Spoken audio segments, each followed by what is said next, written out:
งานเข้าทีมงานสาวน้อยเต็มครั้งนี้งานยังเขา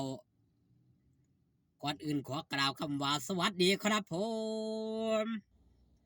สวัสดีพี่น้องครับป้องไปมิดหมอแคนแฟนหมอลำยินดีต้อนรับเข้าสู่ช่องไทยซีเกตชาแนลมาช้ายังดีกว่าไม่มา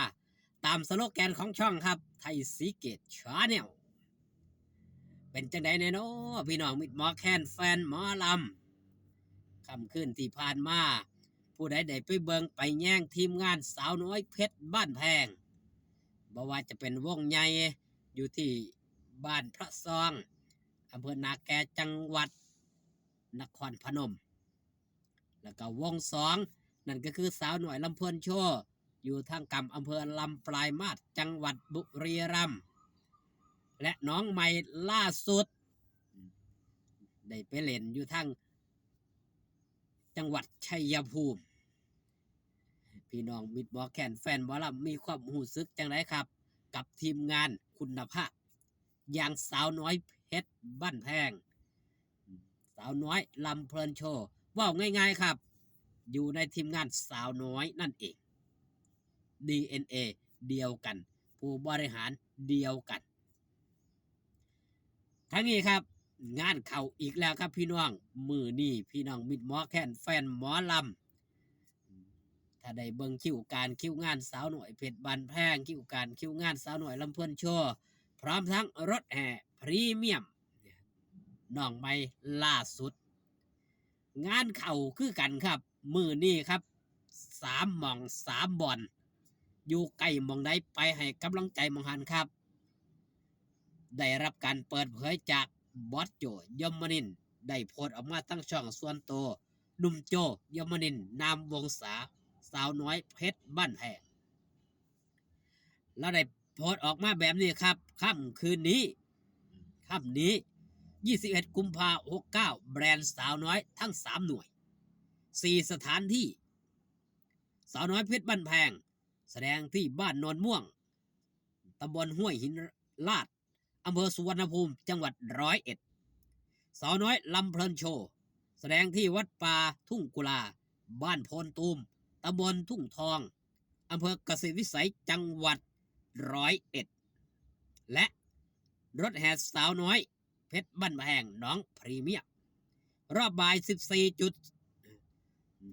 ถึง 17บ้านโนนอุดมอำเภอชุมแพจังหวัดขอนแก่นรอบค่ำ18:30 ถึง 21:30ณบ้านโคกม่วงอำเภอชุมแพจังหวัดขอนแก่นเช็คเช่นเดียวกันครับพี่น้องไก่มองได้ไปให้กำลังใจมองหันถือว่าเป็นทีมงานสาวน้อยฟีเวอร์ก็ว่าได้ณปัจจุบันนี้ว้าวบ่เกินจริงครับสำหรับคิวงาน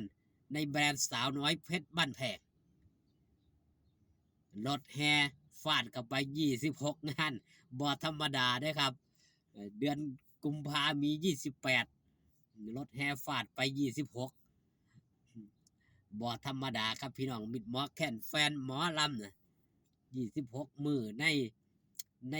บรรดา28มือนี่บ่ธรรมดาสำหรับรถแห่พรีเมียมน้องใหม่ล่าสุดของแบรนด์สาวน้อยเพชรบ้านแพงอย่างทีมงานใหญ่นั่นก็คือสาวน้อยเพชรบ้านแพงหัวหน้าผู้นำทีมงานนั่นก็คือลาดน้อยอุ๋งอิงมือเคลื่อนนี่บ่เฮ็ดให้มิดหมอแคนแฟนหมอลำผิดหวังครับมาสร้างความมวลเซินทั้งกำบ้านพระซ่องอำเภอนาแกจังหวัดนครพนมพี่น้องมิดหมอแคนแฟนหมอลำเข้าไปแออัดยัดเยียดไปมวนไปเซินไปสนุกสนานอุ่นหนาฟ้าขังกับการต้อนรับทีมงานสาวน้อยเพชรบ้านแพงครั้งนี้ถือว่าโดนเติบแล้วที่สาวน้อยเพชรบ้านแพงบ่ได้มาบ้านนี่ว่าสั่นมาตั้งแต่คณะน้อยๆอยู่วงบ่ทันใหญ่ตะกี้แต่ก่อนแต่ณปัจจุบันเวทีกับอลังการงานสร้างผลงานกับคุณภาพคับแก้วพี่น้องมิดบอแคนแฟนหมอลำผู้ใดได้ไปเบิงไปแย่ง ต่างกะยกย่อต่างกะยกย่อขาดตกบกพร่องกับเพียงแค่เล็กๆน้อยๆส่วนทางด้านสาวน้อยลำเพลินโชว์ตอนนี้ก็กำลังมาแห้งเชกเช่นเดียวกันเป็นหมอลำน้องใหม่ปี2แต่ก็คล้องใจแฟนๆไปหลายผู้หลายคนเติบแล้วพี่น้องมิดบอกแคนแฟนหมอลำให้การต้อนรับสำหรับหมอลำน้องใหม่ในแบรนด์สาวน้อยและล่าสุดของล่าสุดที่กำลังเป็นกระแสนิยมที่กำลังโจดจันที่กำลังโจดขานมีทั้งประเด็นดราม่ามีทั้งประเด็นความเฮ่งความปังนั่นก็คือรถแห่น้องพรีเมียมหลายผู้หลายคนก่อนหน้านี้ก็มีประเด็นสำคัญนั่นก็คือหยังครับประเด็นที่ตำหนิติเตียนมันผสมกับรถแห่มันมีหยังครับมีโคงยะตุงโคโยตีไอ้ธรรมดาครับรถแห่ก็คือรถแห่ส่วนไอ้โคโยตงโคโยตีมูนั่นน่ะ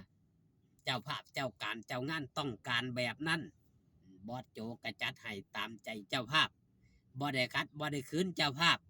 บอกง่ายๆซะครับสร้างมาเพื่อสร้างความสุขให้กับมิตรหมอแค้นแฟนหมอลำนั่นเองผู้ชมเจ้าภาพเจ้าการเจ้างานต้องการแบบใดสาวในทีมงานสาวน้อยนี่พร้อมที่จะสร้างสรรค์พร้อมที่สิจัดแจงให้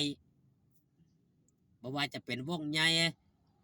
วงร้องหรือน้องใหม่ก็ตามมันขาดตกบกพร่องมองใดพี่น้องติเตียนมองใดมา